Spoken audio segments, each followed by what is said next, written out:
Alam natin na ang Siargao ang isa sa mga mayroong mapa, may treasure map na kumakalat sa Facebook mga bro. Uh, Nagtataka lang ako kasi noong una, di ba, pinakita ko na sa inyo sa may Del Carmen. Dito naman, nagtataka ako dito sa may Santa Monica, Sapaw, tsaka dito sa may Libertad Cave. Yan, sa may Libertad. Itong pinagtataka ko mga bro, sino ba yung mga taga Siargao? Pwede nyo ba akong liwanagan mga bro kung ano itong mga parang butas-butas na pinaghukayan dito sa mga yan, sa mga open area, sa mga pananaw.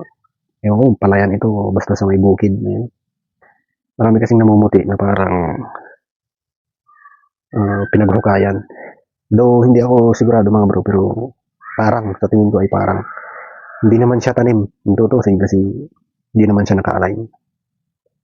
Parang random na butas kasi titignan mo parang yung mga nangingitim yan is parang tubig na yung laman eh. Ganon din dito sa may Santa Monica. Yan. So, meron ba silang hinahanap dito mga bro? Or nakita nila yung mapa, hinahanap kaya nila? Or may kwenta-kwenta siguro kumakalat na meron sa area? Ganun siguro yun. Tingin ko lang mga bro, hindi ako sinasabing sure ah. Yun eh, opinion ko lang naman.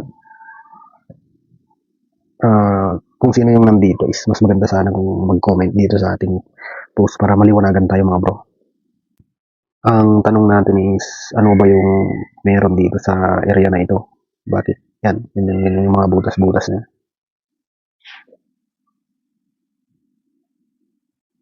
Parang palayan siya mga bro.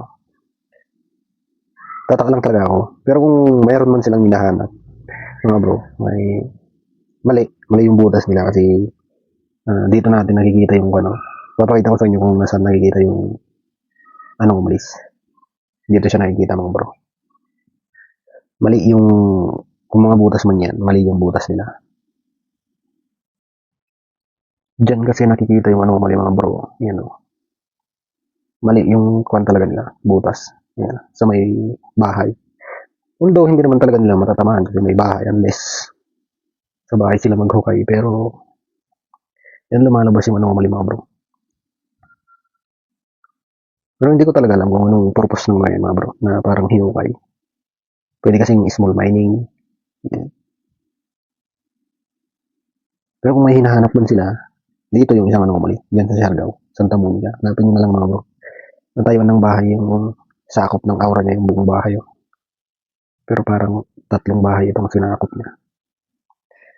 So, dyan mga bro, sa mga gustong magpasil ng kanilang area, message lang kayo mga bro. Sabi ko nga lagi, mas maganda na yung subukan na natin lahat ng mga available na gamit bago tayo magsimula.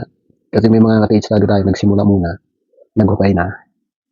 Although nagtiwala sila sa mga gamit nila, pero wala silang nakita, lumalim na ng lumalim yung butas nila, lumalim na rin yung gastos nila hanggang sa nagpasilip sila sa atin. Wala nang nakita.